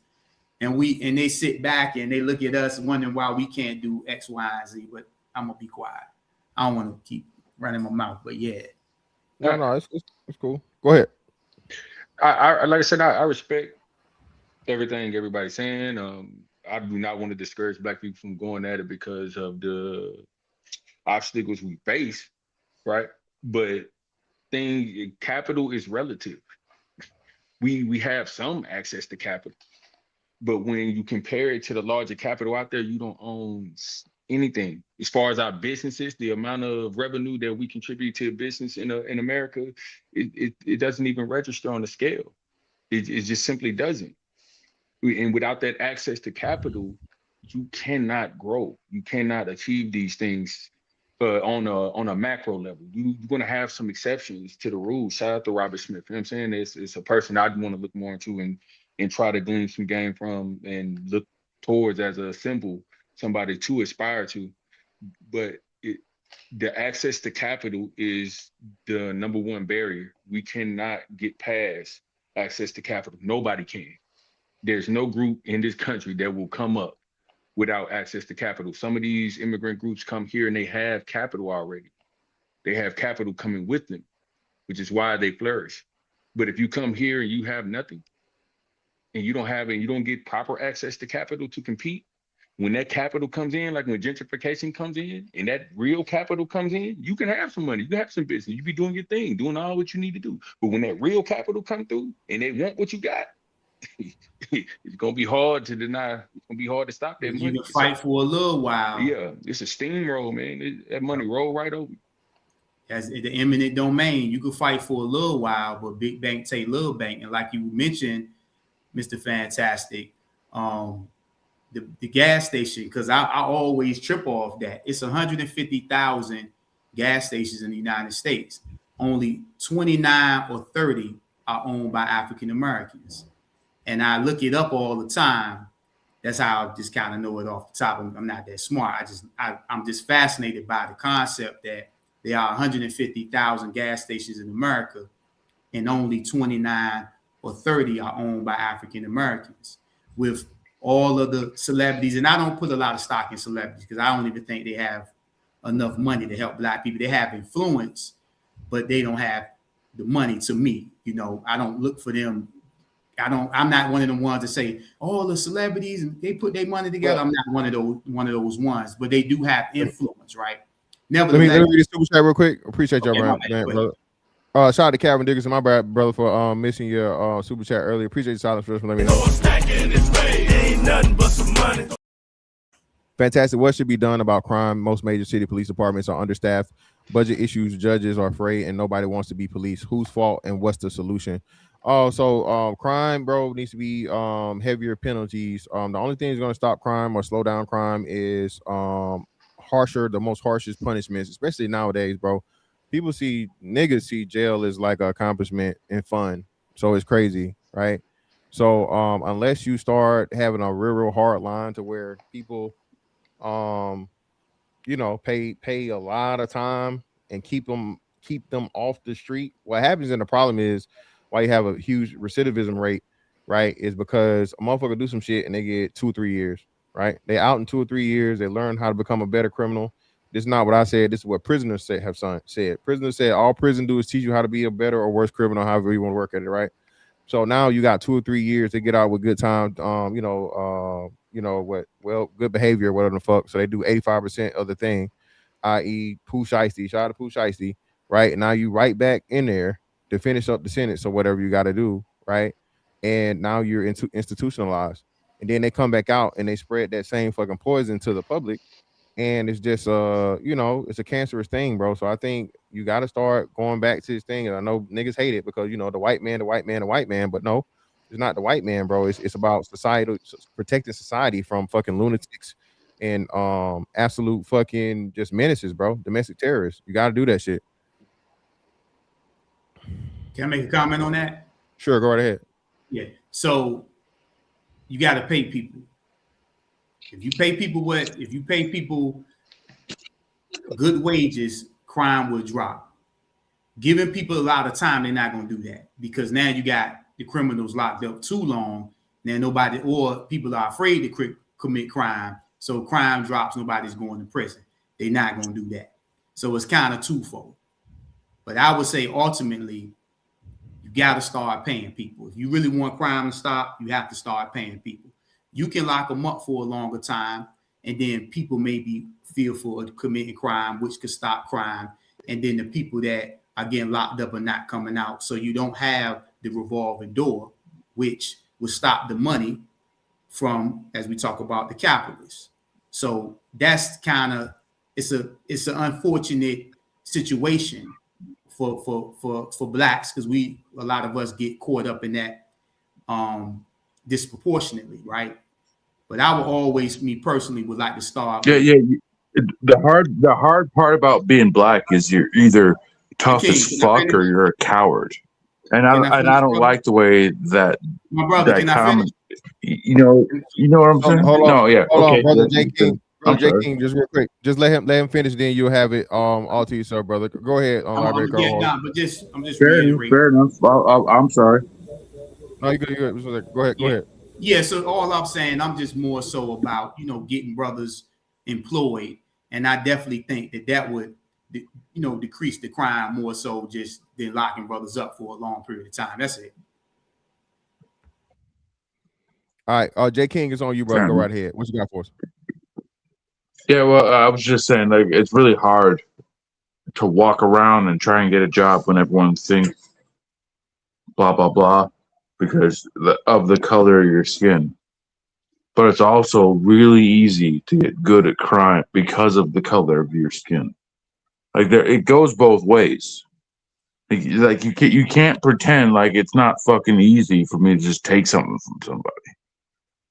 And I understand how that's not a good thing, but just like you know what I'm saying? Like they give us all the tools and then they say don't use them. But then again, wait a minute. Who said they were tools? That's the problem. Who said having black skin was scary?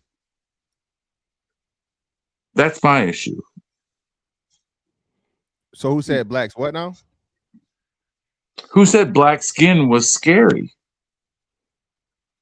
Yeah, I don't. That would have been. Like it is easier. It is easier to take from somebody if you're black. I know that. Fucking, I grew up in the hood. I know what the fuck I'm talking about.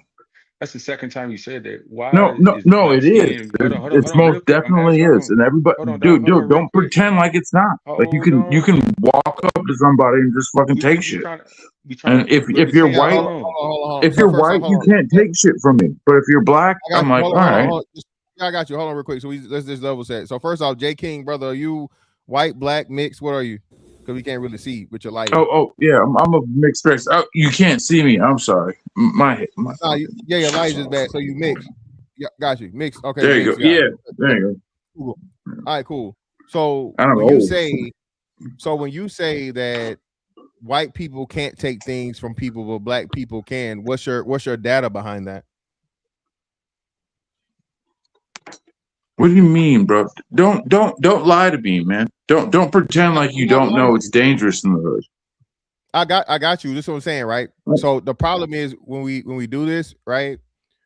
It's dangerous in the hood. I'm talking to y'all. I ain't talking to a bunch of white people, folks. I got you. You know what I'm saying? I ain't saying to a bunch of white people. I'm talking to y'all. Like you can't pretend like I'm just fucking making this up. I got you. I'm not saying that. I know. I'm from Macon, Georgia, bro. I'm from the hood. I live in Jacksonville, Florida, bro. I know a little bit about the hood, brother. I never been in the streets though. I never been there. I've been a sidewalk guy. So listen, what I'm telling you, right? What I'm saying is this. Well, that sucks. Right? The hood and the trailer park are equivalent. You're willing to say that, right? Oh yeah. I grew up in a trailer park many times. Yeah. All right, great. So I've been in a trailer park a lot. What I'm saying is this, right? What goes on in the trailer park doesn't get advertised as much as what goes on in the hood, right? There's just as much drug use. There's just much crime. Maybe not violent crime as much. You may be higher on the violent crime in the hood. Dude, there are trailer parks in the hood. There are trailer parks in the hood. It's just like big cities get fucking they get the big buildings. They get the projects and shit. Yeah, but like if you're out anywhere else, the Jacks you live in a trailer park. I guarantee you. Yeah, but that's what we're saying. The trailer park and the Jacks is not the same thing. It's just the equivalent, right? No, they're not. No, they're not. But you get treated the same. That's what I'm saying. You get treated the same. Yeah, but so we agree there. But what we're saying, so like no, just listen to me for 1 second. If I live in a trailer park in a small town and I walk around, I still get treated like I'm from Marcy. No, you do not. You know what I'm saying? No, you don't. Yes, I do. Yes, I do. Trust me, bro. I've been there before. It happens all the time. Nor the police presence to get treated as such. I can be a person if you live in the inner city. Dude, where there's I know that's the crazy part is we don't have the population or the police presence to be treated as such. But guess what? When there's one black dude there, guess what? They're fucking around. They're patting me down every other fucking Thursday. Your police department is small and does not have a multi-million-dollar budget as an inner city one does. You're not no, but it's just me. That's what I'm. It's a small town, bro. Okay, like they pat down everybody every day at Marcy. No, let me say this. They pat down the ones they think are the bad ones. So when I'm around, but guess what? You get patted down, and that happens every day. Because guess what? I'm the only black dude in town. So you know what I'm saying? From his perspective, I got you now, brother. I understand what you're saying now. So he's saying that because even though he's mixed, he's black. So he's saying for him, whether he's the equivalent, right? He's in the fucking trailer park, he the nigga. So they are targeting him still and he's still going through it and so on and so forth and okay, I got you. Let me Okay, get if that person, his individual self, I was speaking on yeah, the yeah. community at large. That trailer park is not being treated the But same way I the am exactly. the gangs is. community. That's what I'm saying. Yeah. But But you're one individual. I'm I trying to say understand. That's that why I trailer want to park talk about is the not an community, equivalent to the because even projects. when me alone, it's like, wait You a understand what I'm minute. saying? So like that's why I Just came real up here. quick, It's like, let me wait a get minute. the other brother in here. I gotta get Kim one in here, and then we'll move it back around for everybody. Kim one, it's on you, brother. Appreciate you. Right. Appreciate your patience. I'll be quiet. I'm good. You? Hold on. You that mic you're using is not the one that's being used. We getting everything else. I'm getting a lot of background. Make sure you got the right mic selected. All right, 1 second. You hit the wheel and then go to your audio, or hit the little 3 dots and go to the audio and pick that one. All right, what about now? Yeah, perfect. You're perfect now. There you go. Go ahead. Perfect. Okay, so the question was, what are we gonna do about crime? So I agree with the one gentleman. Needs to be higher paying jobs, around the country, for people in the hood or in lower impoverished communities to get to. And then the other part of that is we need to also pay and train and treat the police officers well. And then also don't baby them. Allow them to go after the bad actors, target the ringleaders of these groups, because they know there's police officers out there that know who these guys or girls are, but the politicians are tying their hands behind their back. Most of us can solve crimes by just like, okay, this person was here, here, and here. Let's check their social media. Oh, they're snitching on themselves.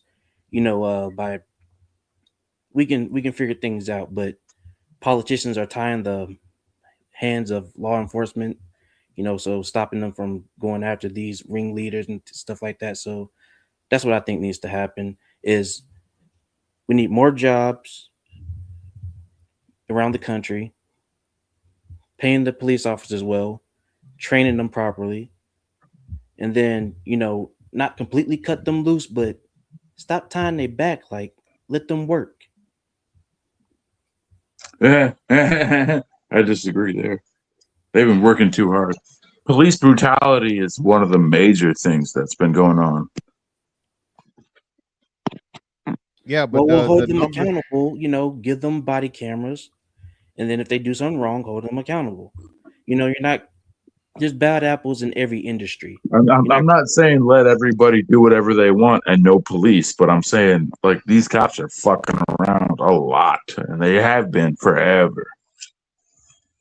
Well, just like we're going to punish. Like we're the one of the only communities who actually look at it and be like, bro, we've seen it forever. And now the white people are finally trying to notice it.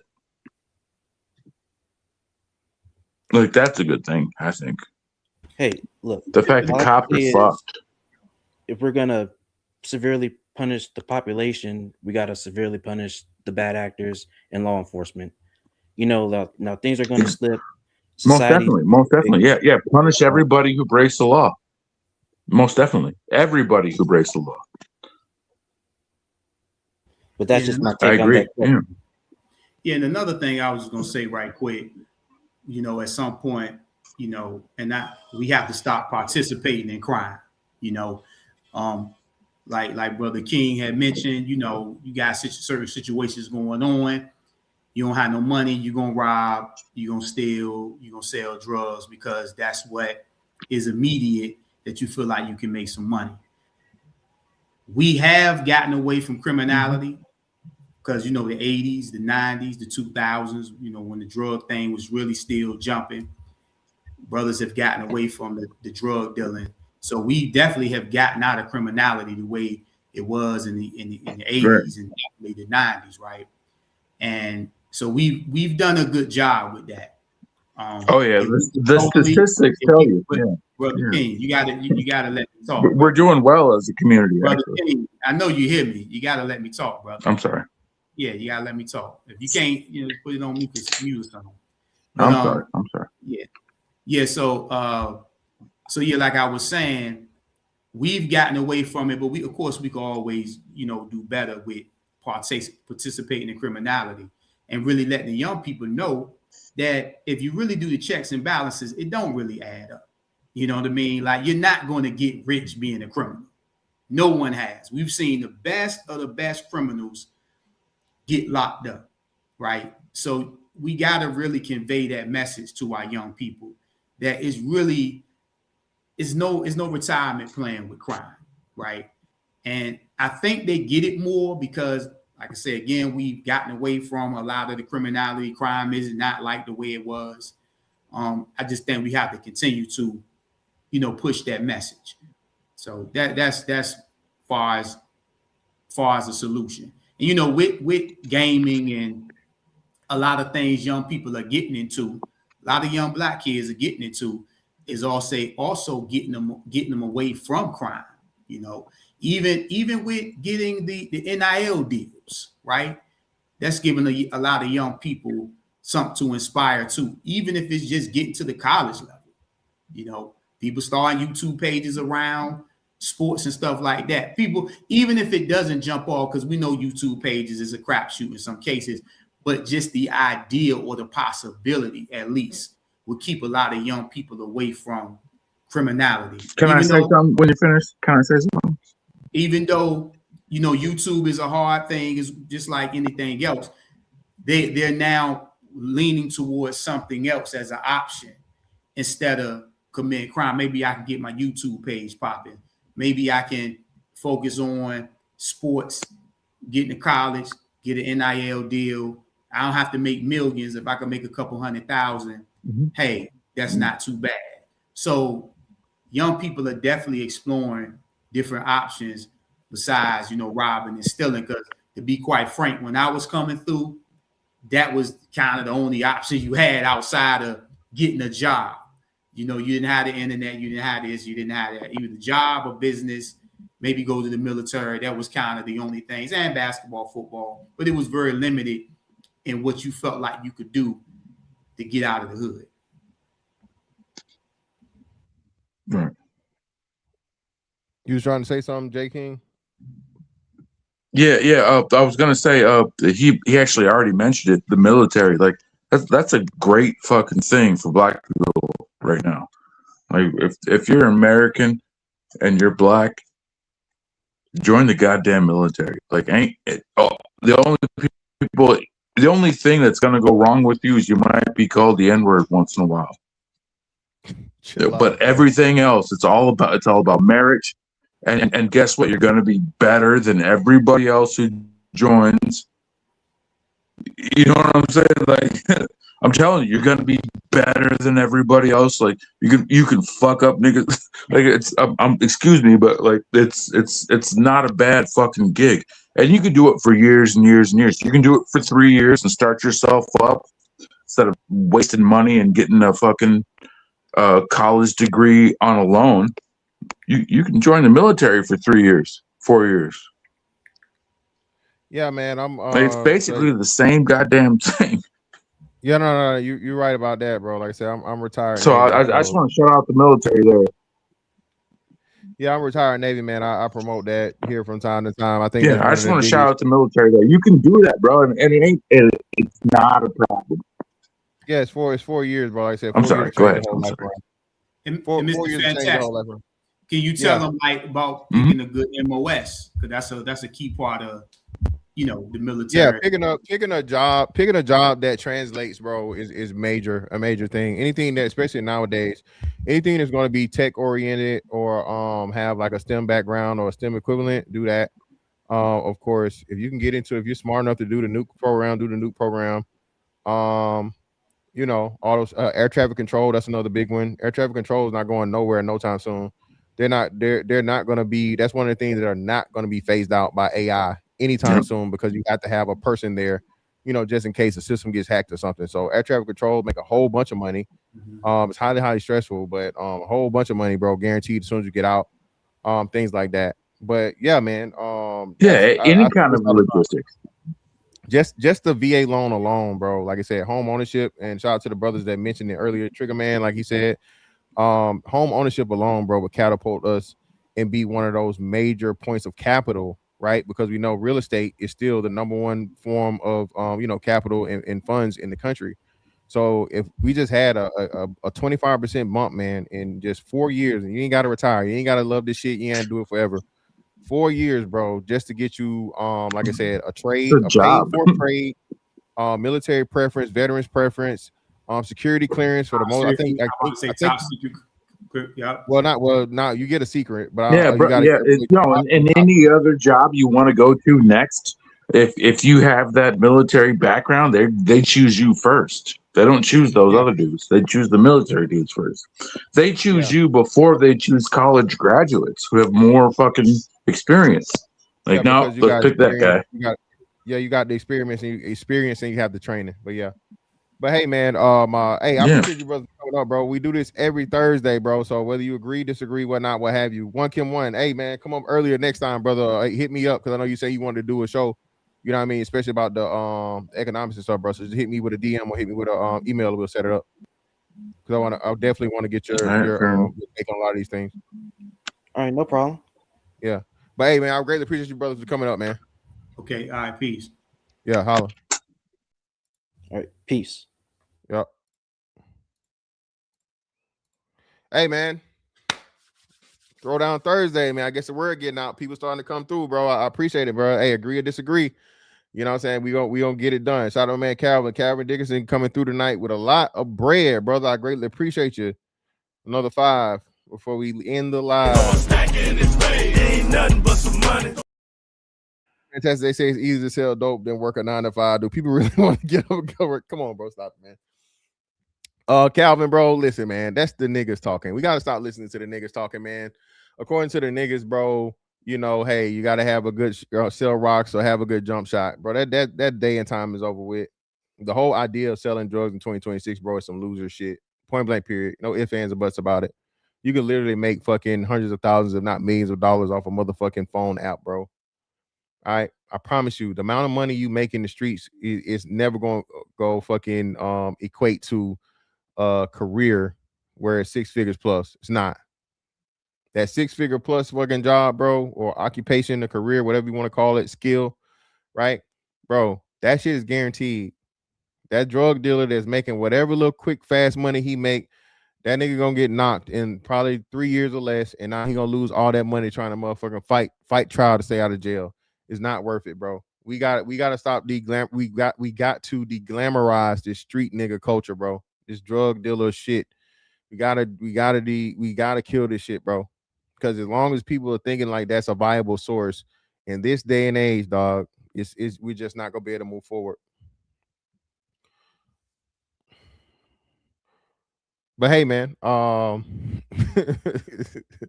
listen, greatly appreciate y'all for coming through. Miss Fantastic 824 on all social media platforms. If something you want me to talk about, man, whatnot, what have you, cover, let me know.